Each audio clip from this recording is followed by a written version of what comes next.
आरव के गायब होने के बाद सिन्हा परिवार ने नव्या को अपना मोहरा बना लिया था।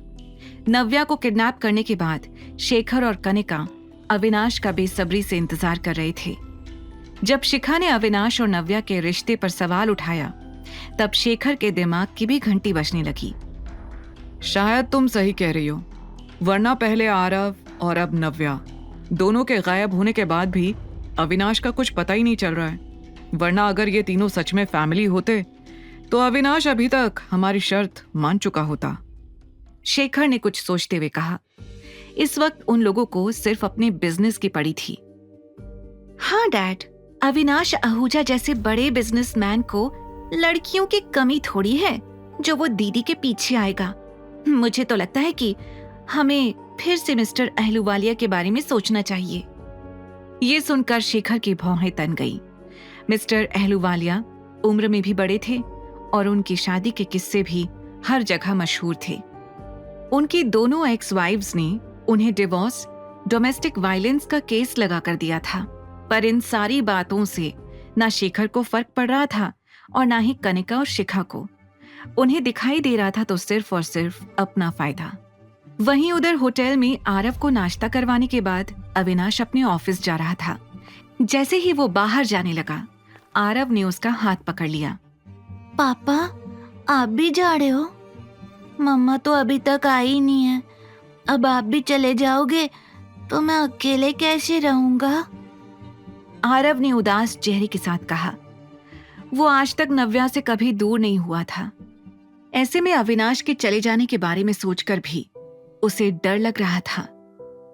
पर आरव, मैं ऑफिस से जल्दी आ जाऊंगा और यहाँ पर 2 अंकल रहेंगे आपको प्रोटेक्ट करने के लिए। अविनाश ने उसे समझाते हुए कहा।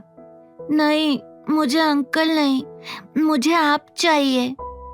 आरव ने जिद में कहा।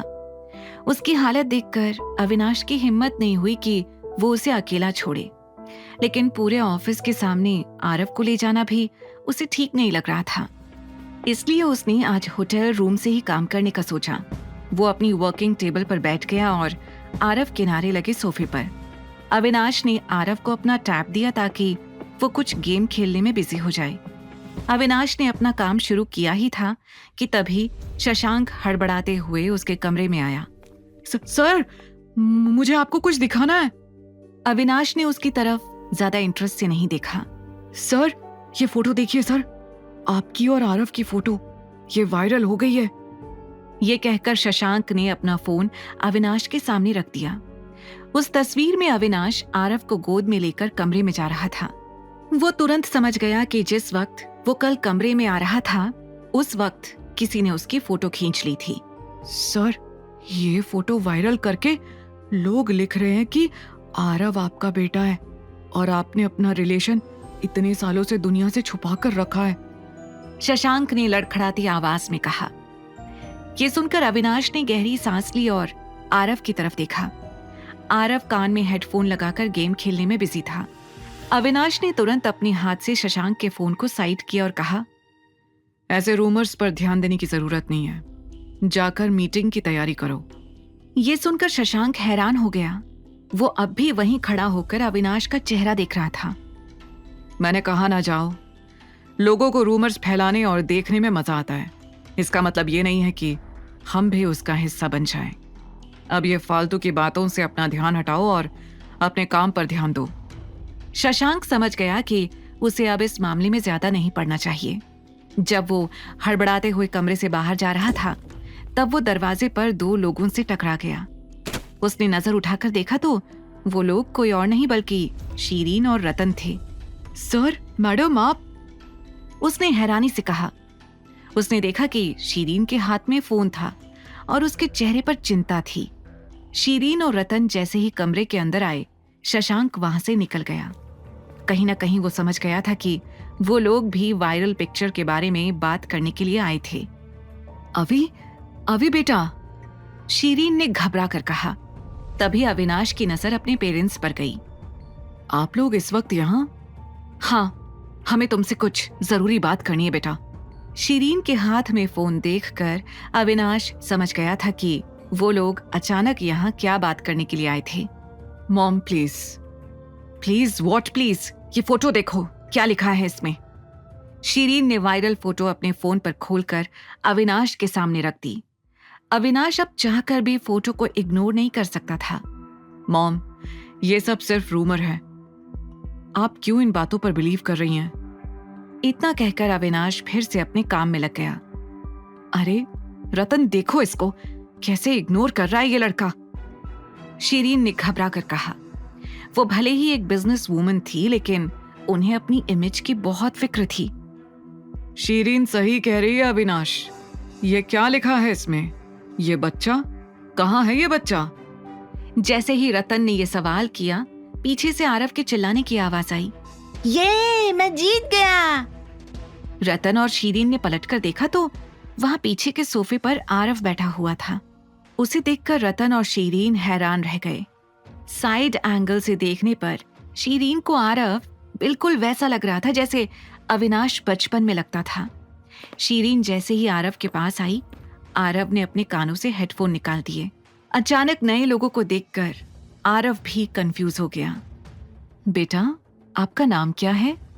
शीरीन ने बड़े प्यार से पूछा। आरव अपनी आंखें गोल गोल घुमाकर कभी अविनाश को तो कभी शीरीन को देख रहा था। मेरा नाम आरव है। और आपकी मम्मा का नाम? मेरी मम्मा, उनका नाम है। जैसे ही आरव नव्या का नाम लेने वाला था, तभी अविनाश आगे आ गया। मॉम, ये आप क्या बातें लेकर बैठ गई हैं? अवी, तुमने इतनी बड़ी बात हम लोगों से छुपाई। हम लोग कब से तुम्हारी शादी के पीछे पड़े हैं और तुम पहले से।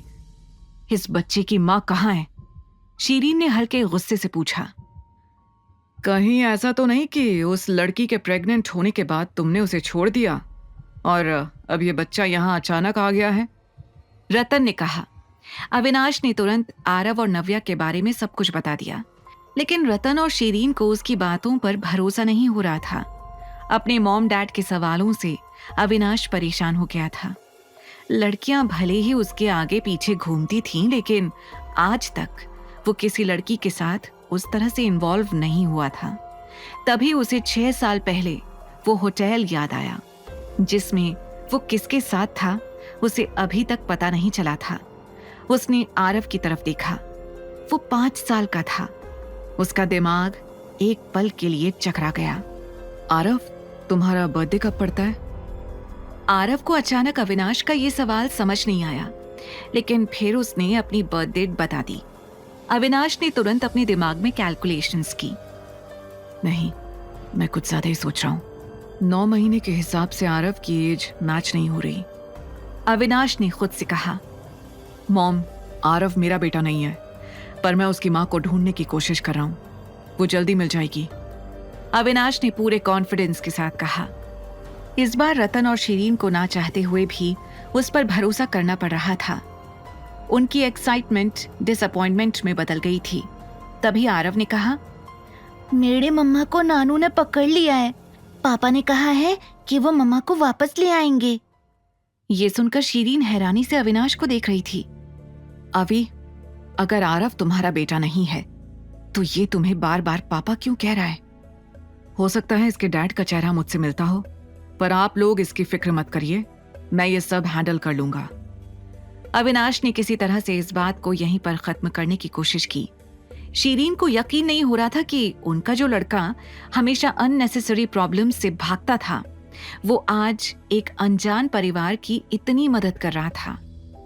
तो अब तुम क्या करने वाले हो? शीरीन ने पूछा। ये सुनकर अविनाश ने गहरी सांस ली और आरव की तरफ देखते हुए कहा, मैंने आरव से प्रॉमिस किया है कि मैं उसकी माँ को ढूंढ कर लाऊंगा। हाँ, तब तक मैं यहीं रहूंगा पापा के साथ, आरव ने कहा। रतन और शीरीन एक दूसरे को देख रहे थे। उन्हें समझ नहीं आ रहा था कि वो अविनाश की परेशानी को कैसे कम करें। तभी शीरीन ने कुछ सोचकर कहा, अभी, मुझे नहीं लगता कि आरव का हर वक्त तुम्हारे साथ यहाँ रहना ठीक है। I mean, तुम ठीक से काम भी नहीं कर पाओगे और पता नहीं लोग क्या क्या बातें बनाएंगे। बेटर होगा कि आरव को हम अपने साथ ले जाएं। ये सुनकर आरव का चेहरा उदास हो गया। अविनाश समझ गया था कि आरव का मन नहीं है यहाँ से जाने का। वो आरव के पास गया और उसे समझाया आरव, मैं आपकी मम्मा को ढूंढूंगा।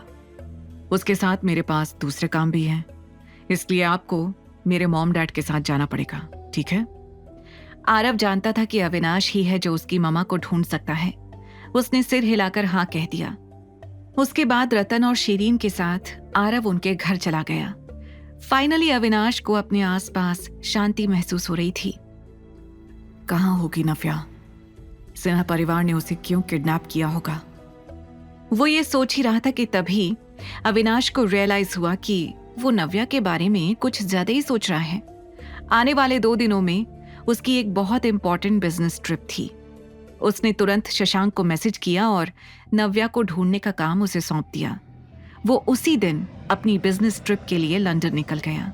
इन 2 दिनों में नव्या भूखी प्यासी बस यही सोच रही थी कि आरव कहाँ और किस हाल में होगा। वो शरीर से भले ही कमजोर हो गई थी, लेकिन उसकी हिम्मत में जरा भी कमी नहीं आई थी। उसकी आंखों के नीचे काले गड्ढे और कमजोर हेल्थ देखकर कनिका के मन को सुकून मिल रहा था। क्यों दे रही हो अपने आप को इतनी सजा? क्यों नहीं कर लेती अविनाश से बात? 2 दिन में ऐसी हालत हो गई है तुम्हारी कि अब अविनाश भी तुम्हें पहचान नहीं पाएगा।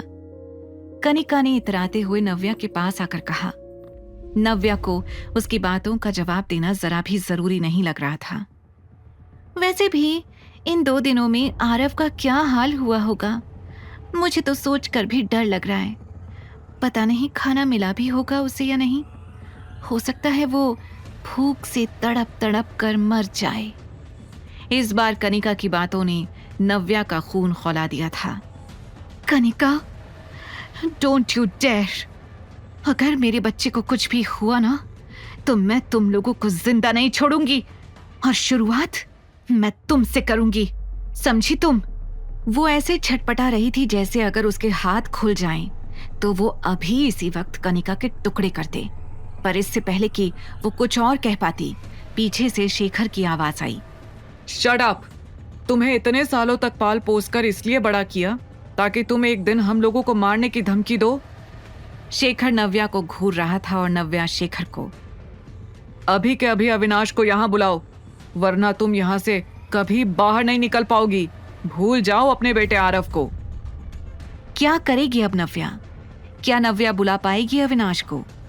क्या अविनाश पहुंचा पाएगा आरव को नव्या के पास? द रिटर्न के सारे एपिसोड्स को सुनने के लिए डिस्क्रिप्शन में दी लिंक से डाउनलोड करें पॉकेट FM ऐप।